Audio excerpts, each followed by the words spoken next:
Even though she comes from a fatherless home, dropped out of school, and is poor, she's still useful as a slave. At a dining table adorned with delicious-looking steak and lobster, Ryan said this with a laugh in front of my future parents-in-law. Being introduced in such an awful way, I immediately felt embarrassed. Throughout our cohabitation, I had my doubts about Ryan's behavior, but thinking we might become husband and wife, I tolerated quite a bit. Yet, to be spoken of so terribly when introduced to my future parents-in-law? Before I could worry about what the future parents-in-law thought, they suddenly burst into laughter. What's that, some kind of joke? Ryan, making a joke like that, huh? The future parents-in-law looked at Ryan with an easygoing demeanor. What? Ryan, unable to grasp the situation, looked at his parents with surprise. My name is Julia, and I'm turning 33 this year. I've had various jobs until now, but currently, I work part-time at a restaurant. I wanted to work full-time, but since my mom fell ill a year ago, I reduced my working hours to care for her. Caring for her after work every day drains a lot of my energy.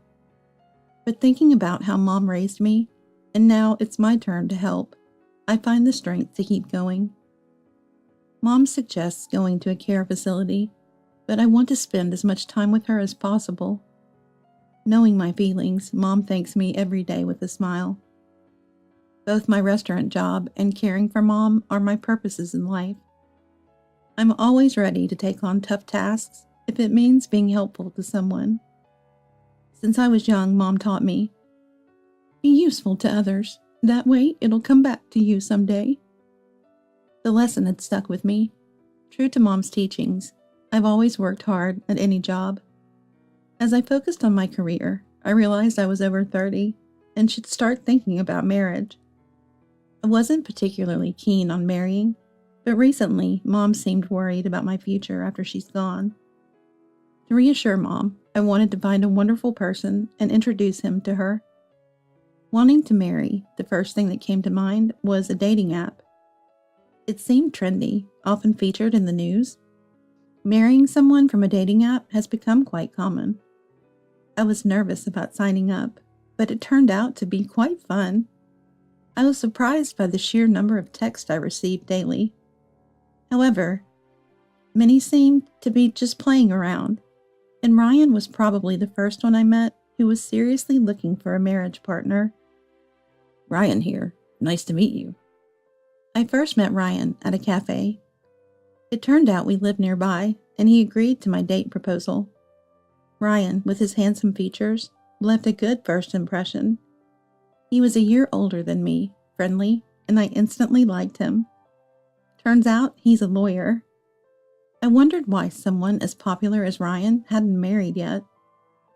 I hope this isn't rude, but have you ever thought about marriage?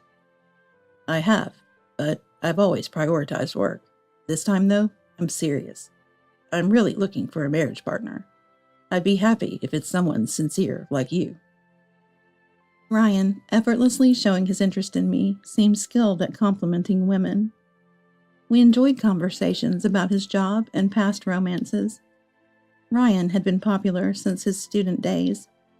Unlike me, who had limited dating experience, he shared amusing stories about being frequently asked out. By the way, there's something I want to tell you. What is it? I shared my complex with someone who might become my partner. I actually dropped out of school, I said. I've been working as much as I can, but right now, I'm part-time at a restaurant because of taking care of Mom. If you're okay with someone like me, I'd be happy to meet up again.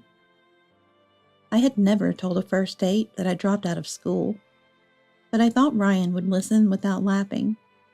Ryan listened intently and nodded seriously. Is that so? You must have had tough times. But now you're working admirably. There's nothing to worry about. Ryan's words nearly brought tears to my eyes. He acknowledged me, regardless of my status or education. Feeling genuinely relieved, I felt safe. After that day, we met several times. 3 months from our first encounter, I confessed my feelings to Ryan, and we started dating. It was my first time confessing to a man, and I was incredibly nervous. But Ryan seemed like my ideal man. It wasn't about his career as a lawyer. It was how he talked to me with sincerity, treating me as an equal that made me happy. I shared my feelings with Ryan, and when Ryan said, "I like you too, Julia," I felt the utmost happiness. Ryan even mentioned considering marriage with me, so we started dating with that in mind.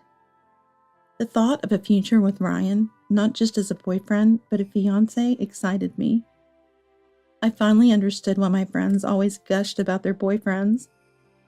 The joy of being with someone you love is irreplaceable. But at that time, I didn't know. I didn't know that my relationship with Ryan would take an unexpected turn. "All right, take care of cleaning, laundry, and cooking. I'm busy from morning till night with work."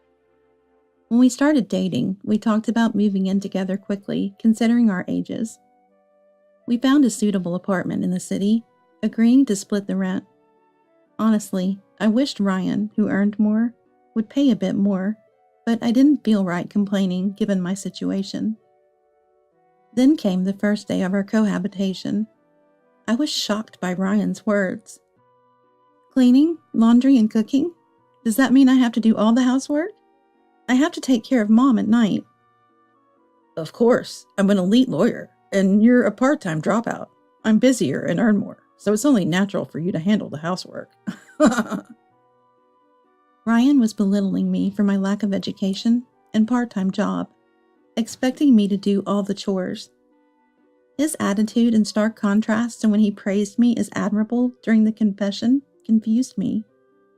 What does this mean? Is this the real Ryan? Or is he joking? Many questions came to mind, but this didn't seem like a joke. Then Ryan must be serious. Could it be that Ryan's true nature is like this? Pretending to be solid and charming a woman, then showing his worst once he's got her? I've heard that some men change after starting a relationship, but Ryan was on another level. He pointed out my insecurities and dumped everything he found bothersome on me. "I'm off to work then. Take care of what I asked, okay?" Ryan left for work without listening to my side, plunging me from happiness to despair. Living with Ryan wasn't just about being burdened with chores. He often went out for meals after work, claiming it was for work relationships, and more often than not, his dining companions were women. I knew this because Ryan would tell me, "I'm going out with a woman for dinner today." It seemed like a brazen attitude from someone with nothing to hide, but he should consider my feelings. Even if Ryan claimed to like me, his attitude since moving in, treating me like a servant, made me doubt it. Once he went out for dinner. He often didn't come back until late at night. I usually got home in the evening, but I immediately headed to Mom's place every day. Thankfully, Mom's house was close, but juggling part-time work, all the house chores, and caregiving exhausted me daily. Sometimes Ryan would go out without a word, leaving the meals I prepared wasted. Moreover, when he came home drunk, he saw the meal I'd prepared and said, "What a waste of ingredients. Why did you even make this?" I thought we were going to eat at home today. "What? Since we haven't been eating at home these days, you should have figured it out. Do I need to spell out everything? This is what you get with a low education level." Despite Ryan's lack of communication being the issue, his berating me for my lack of education made me angry.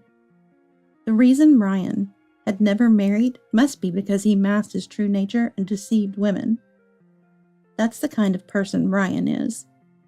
I was the one who was fooled, but I refused to be subservient to Ryan. I wondered how I could get back at him.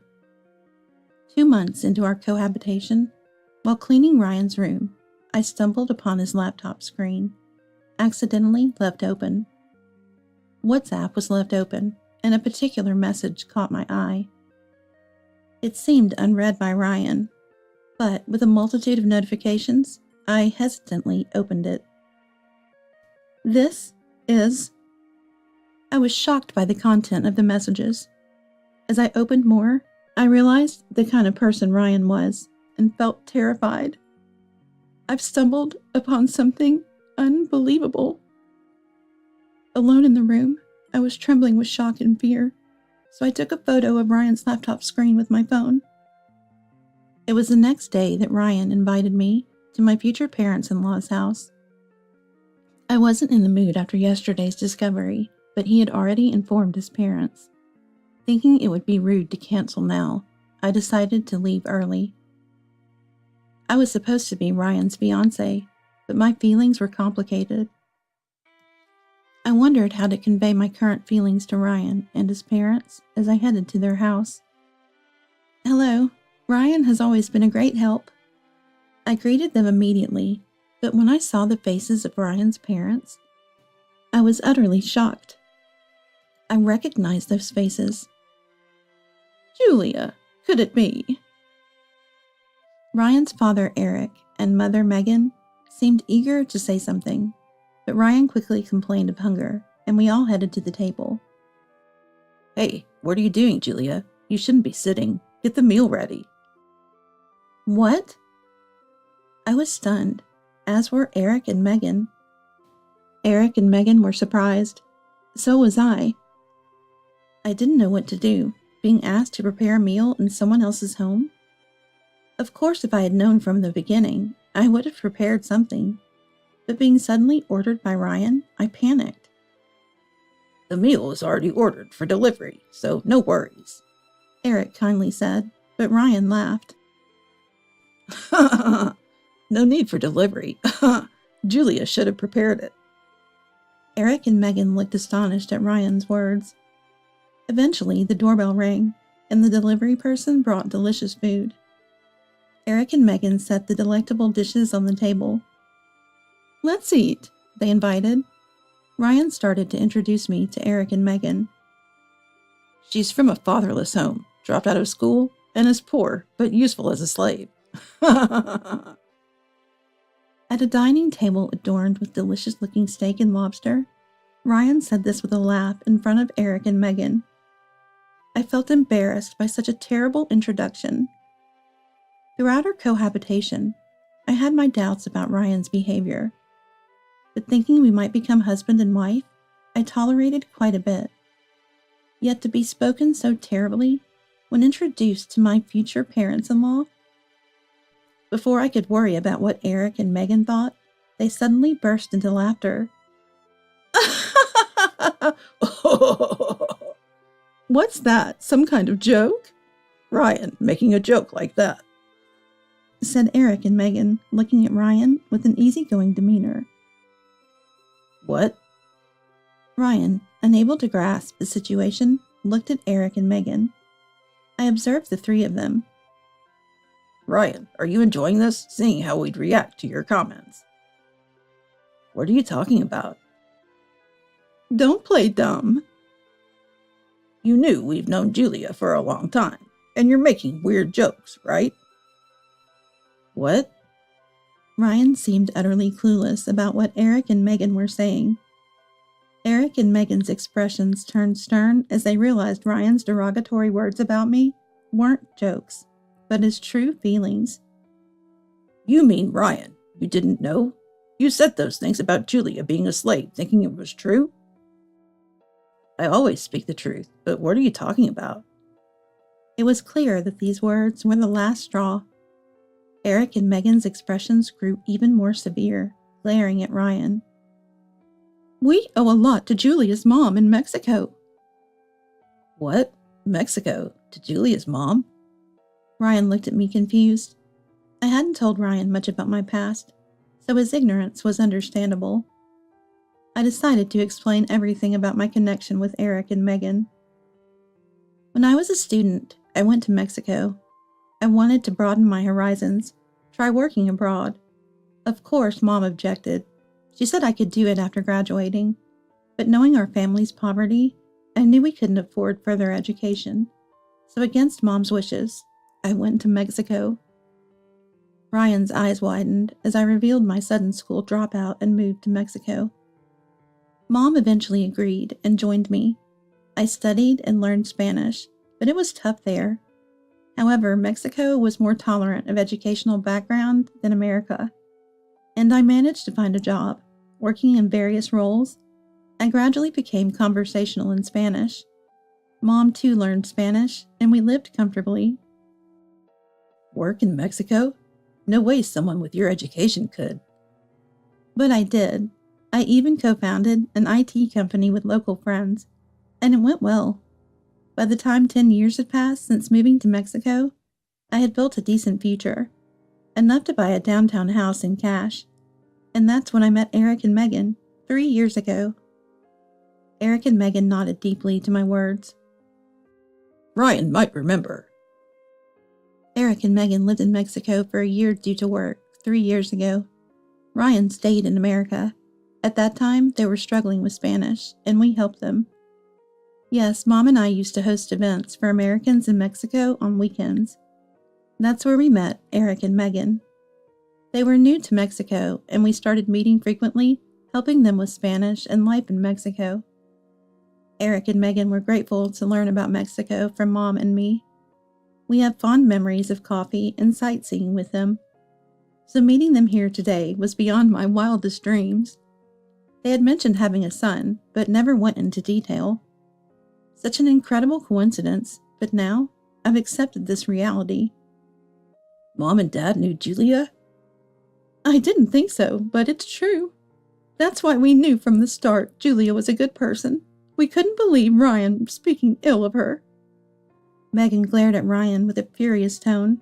Ryan let out a gasp. A year ago, when Mom's health declined, I returned to America, but I still work remotely for the IT company. My colleagues trust me. At the restaurant, my ability to speak Spanish is valued. I may not have high education, but I've worked hard in everything I could do. Ryan's face turned pale. He was clearly shocked to learn that the person he had been belittling was actually successful. Why didn't you tell me such an important thing, Julia? You're wealthy. In that case, let's get married after all. I won't make fun of you anymore. Ryan now spoke in a brighter tone, apparently having changed his mind upon learning of my substantial wealth. But I wouldn't be fooled by Ryan's superficial words. What are you talking about? I no longer intend to marry you, Ryan. Do you realize how painful it was when you started living with me under false pretenses, then showed your true colors? Oh, and speaking of deception, Ryan, you've been scamming clients using your status as a lawyer, haven't you? What? Scam? What are you talking about? Ryan's demeanor changed drastically, becoming hostile when he realized I had no intention of marrying him. He seemed visibly shaken by the mention of fraud. I accidentally saw your laptop in your room yesterday. There were numerous complaints and messages addressed to you. I'm sorry for the snooping, but the words of the clients you charged with fraudulent fees were quite legitimate. I even have evidence. I presented the photo I had taken of Ryan's laptop screen, causing his face to contort while Eric and Megan's expressions grew even sterner. You call yourself elite, yet stoop to scamming people? You're the worst. Let me guess, you spent all your money on nightlife and got into debt? And as soon as you found out about my assets, you tried to take advantage of me. Truly despicable. Eric and Megan are such respectable people. It's a pity. Please consider my engagement with Ryan null and void. I glared at Ryan as I delivered these final words. Ryan muttered in despair. It's a lie. Eric and Megan seemed to agree with my decision. Go to the police now. Angrily telling Ryan. I'm not going to the police. What are you saying? Do you think you can deceive important clients, hurt Julia, and still find happiness? Foolish. We no longer need a son like you, Ryan. Go to the police now. Eric's shout echoed throughout the house. Stunned, Ryan eventually let out a cry and hurried out of the house. I'm so sorry about Ryan. How can we apologize? Eric and Megan looked down, apologetic. It's okay. I was deceived too. But meeting Ryan led me to you again, and for that, I am grateful. Thank you. Eric and Megan hugged me. We then reminisced about our time in Mexico, and they expressed concern for Mom's condition. They truly are wonderful people. I may have lost a fiancé, but in exchange, I found a precious connection, which was somewhat comforting. Ryan turned himself into the police as promised, and is currently being questioned. I suspect he might have been squandering money on women. He often declared he was going out for meals with them and would leave at night. Without money, Ryan scammed his clients for exorbitant fees to escape debt and even targeted my assets. Even if he's released from police custody, his reputation is ruined and he'll likely lose his job. Eric and Megan told me that Ryan always fought with friends and frequently got into trouble at school, even involving the police. How a person like Ryan came from them is a mystery, but now he's reaping what he sowed. They have no intention of letting Ryan return home. I believe Ryan shouldn't cause them more trouble. He's probably in despair now, but there's no room for sympathy. He should repay his debts on his own. Meanwhile, I continue to keep in touch with Eric and Megan. They'll soon visit Mom's house, eager to see her. Though I lost a fiancé, I'm glad to have formed such important bonds.